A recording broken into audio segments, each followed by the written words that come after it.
The island called Hope. Neyrin had Indonesian roots, but her fiery red hair made her stand out in any crowd. Her deep brown eyes, like misty mountain lakes, captivated anyone who dared to look a second too long. She had just turned 25 and decided to gift herself something special, a cruise across the South China Sea.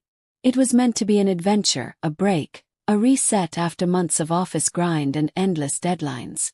On the third day of the cruise, with the sun kissing the deck and cocktail glasses clinking to the rhythm of laughter, she met Arlo. He was 28, had a charming smile, sandy blonde hair that constantly fell into his eyes, and a voice that rang with sincerity. They clicked instantly.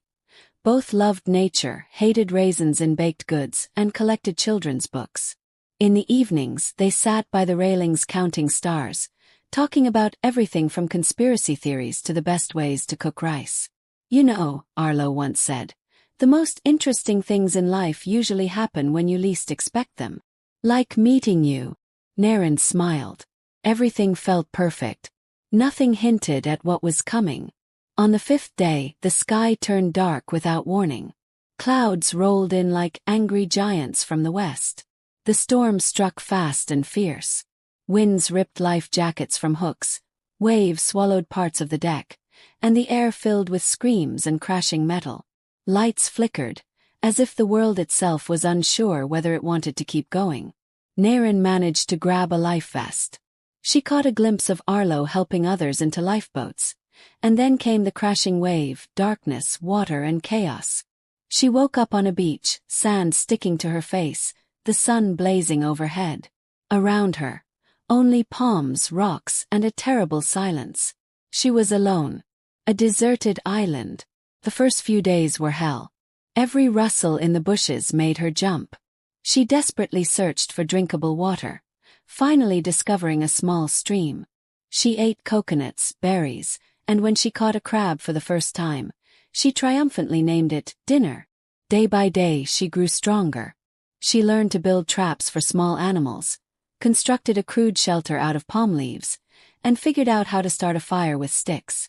She named her little home Hotel Lonesome Soul. "Well, Miss Fish, tonight's dinner is candlelit," she said one evening, holding up a wiggling fish. But still no wine. She often joked to herself. Laughter was her armor against despair.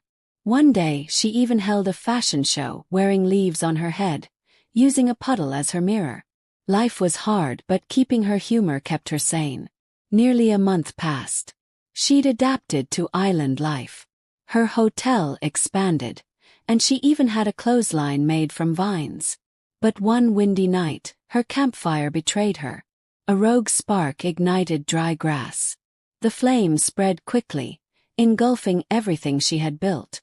She ran, screamed, tried to smother the fire, but it was useless. Everything gone. She sat in the ashes of her efforts, wrapped in a blanket of smoke and sorrow. Her eyes were dry. Even her tears had abandoned her. "I've survived so much, and for what?" she whispered. Dawn arrived gently. Instead of birdsong she heard an engine. She raised her head. "Neyrin!" A voice familiar, full of disbelief and joy. It was Arlo. He jumped out of the rescue boat, still wearing a life vest, followed by a team of rescuers. "You're alive!" He hugged her tightly, as if he could keep her from ever slipping away again. "How?" she managed to say. "We were rescued the day after the wreck," he said breathlessly. "But I couldn't accept that you were gone. I kept asking the team to keep searching this area. And then today we found you. You didn't bring coconuts, right?" she croaked, then grinned. "Because if I see one more coconut, I might throw it at you." They both laughed, tears falling freely now. Neyrin was flown back to civilization. And life, real life, began again, starting from the moment she thought it had ended. 6 months later, Neyrin was working on a book titled The Island Called Hope. Arlo sat next to her, helping sort photos from the rescue team. They were inseparable now. Life had changed, but for the better. And whenever someone asked, "Neyrin, how did you survive that storm?" she would answer, "Sometimes life breaks everything not to punish you, But to show you something better. Something more. You just have to hold on. Even if it's just to your sense of humor and a talking crab.